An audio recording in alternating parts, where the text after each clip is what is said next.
Hey, everybody, welcome back to another episode of The Tactical Leader. Today is a solo cast with just me chopping it up about Ben Albert's episode from this past Monday and a little bit of insights about what's coming for Tactical Friday. Before we dive into it, I want to remind everybody this show is brought to you by Nightly Productions. If you're ready to discover, embrace, and share your voice all through podcasting, head over to nightly.productions. Find out how we can help you not only get your brand out there, become more aware with your brand, but also help you create tactical content that delivers. Again, that's nightly.productions. The episode with Ben was a fun one. It's interesting talking about the power of prospecting and networking, the power of podcasting. I kind of want to highlight an aspect of how Ben was able to going on my show, kind of give context around that, and really give him a shout out attached to what's impressive about the efforts he's making and what a lot of people don't recognize in this podcasting world and how powerful a podcast can be. Um, there's a capacity that I don't really search for podcast guests anymore. This has been kind of tied in. I teach this aspect of things now with podcasts of how to integrate and implement a podcast into your sales and marketing funnels as a whole. That's the whole discover, embrace, share your voice piece of thing, right? What's fascinating is LinkedIn is my lead platform. And this just kind of goes to the power of networking and taking a shot, putting yourself out there and how important that can really be for you. Where I don't really search for guests at this point for the show. I turn down a lot of guests, a lot of people. Gina Wickman coming on the show here recently. I've had Brad Lee, Michael Coles. I mean, I've had some monster names, some 9-figure business owners, some really impressive folks, and not to be necessarily any kind of way about it, but it's one of those, seeking that higher level guest, really focusing on that, not taking away from Ben by any means, but usually if somebody randomly reaches out, I get a lot of inquiries about coming on the show. And a lot of people just don't necessarily have a story I want to be able to feature or that I'm interested in. One thing that makes Joe Rogan's podcast so fascinating is that he talks to really interesting and fascinating people. And after, Lordy, this might be around episode 350. I'm looking for those interesting guests that bring value, bring a different perspective, and stand out in a different way. And what Ben did, Ben DM'd me through LinkedIn. He did exactly the formula that I teach people, and that my mentor taught me. And it was fascinating. I had to give him props for it and brought him on the show. And it's fascinating to me because he DM'd me on LinkedIn, mentioned a mutual connection, Brian Bogert, a really good buddy of mine. We've been on stage together. We've on podcasts together. Just a great dude overall. And then he specifically referenced Brad Lee in that podcast, and not just like, and it's funny. Some people do a surface level dive, right? They're like, "Oh yeah, so you had Brad Lee on your show. So cool. What's he like?" But they never go and listen to the episode. They never actually do research about like what the conversation was. They don't get a reference point. And what's really interesting about networking in this day and age is that Ben did the research, found the episode, listened to the episode, and Brad was, man, he was way back. I mean, he was 170, episode 170 or something like that. So he's way back. And he took the time to research all of that, took the time to see who's been on my show, do research on who I've talked to, bring interesting facts forward. Hey, Zach, you talked about this, and this. Love it. I'd love the opportunity to discuss this aspect on your show. Really impressed with what you're doing, so on and so forth.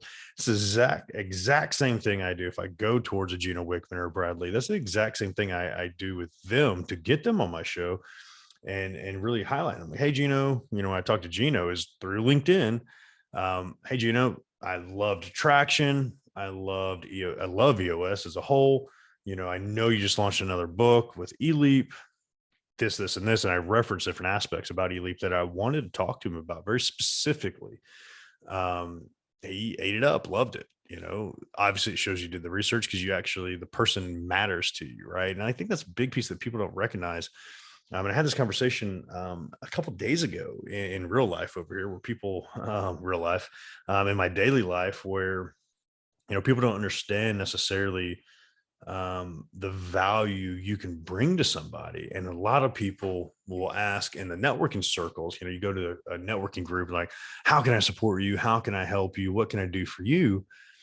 And just the framing of that is wrong to me, right? If somebody asks me that, I'm not going to just be like, oh, I really need this, this, and this. I need an extra 10K in revenue a month. Can you give me that? I need more clients. Will you be my client? Will you give me a lot of people are really uncomfortable answering that question. And a lot of people don't answer that question very honestly. So what it turns into, and they talk about this all the time, and nobody really acts on, is like getting to know a person, having a conversation with them, find out their likes, dislikes, shortcomings, strengths, whatever all of that may be. And at some point, you're going to discover, hey, this is something where I can help. And I would love to do this for you in collaboration with you. I can further you this way, right? Not how can I support you and what can I do for you?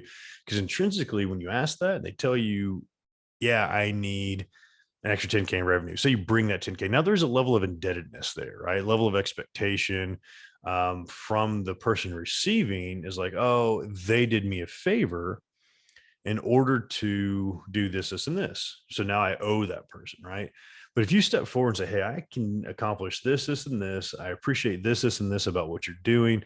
I've done the research on your mission, your efforts, everything that's happening, and I want to do this. And you're very specific in that ask, right?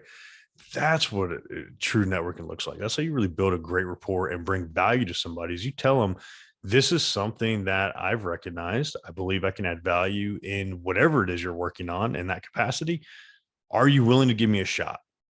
And it happens so often that when it's framed that way, and essentially you're value propping, hey, this is what I do. This is what I'm really good at. You willing to give me a shot and try it out? So many people don't take that approach to it. It's surprising. But that's exactly what Ben did. And he hit me, hit me up on LinkedIn. Obviously it worked really well. He did his research. I respected that effort, respected that he went through all of that. Um, and really, honestly, had a great conversation with him on air and off air. So it's definitely a great time, great conversation. What's interesting, we talked about a little bit of his background, obviously his journey, the things that um, he's gone through overall in his journey since COVID, kind of where he's seen success and seen struggles. And I think a big piece of what we want to talk about this Friday is really highlighting how he starts his day off with intentionality, how he starts his morning routine. There are different aspects of that we were really interested in chopping up together. So I think that's what you're going to see this Friday is we're really going to highlight what all of that looks like for him, what all of that looks like for me. We're really going to chop that up to see how we can kind of start our day with that excitement, with that hype. And I talk a lot about morning routines here and there. So it's something that I think will be a lot of fun. Looking forward to this Friday. So I really encourage y'all, think about that aspect of things, how he took that approach, what he did to, grab my attention, which is really fascinating, especially as saturated as this world is with people just randomly hitting you up all the freaking time on social media. So it's definitely an impressive piece of so many different things that he put together, and it's working really well for him in his endeavors. So definitely check out Monday's episode. It's a great conversation. Great to hear how he's done things. And then, of course, come back in this Friday. We're going to get a little bit more tactical about how he accomplishes all these different aspects of his business ownership, the balance, the morning routine. We're really going to dive into all of that. So come back this Friday, check it out. Think about that value prop that you can bring to somebody and help promote them, give them something that they may not have yet. And overall, I hope y'all have a great week. I will catch y'all Friday.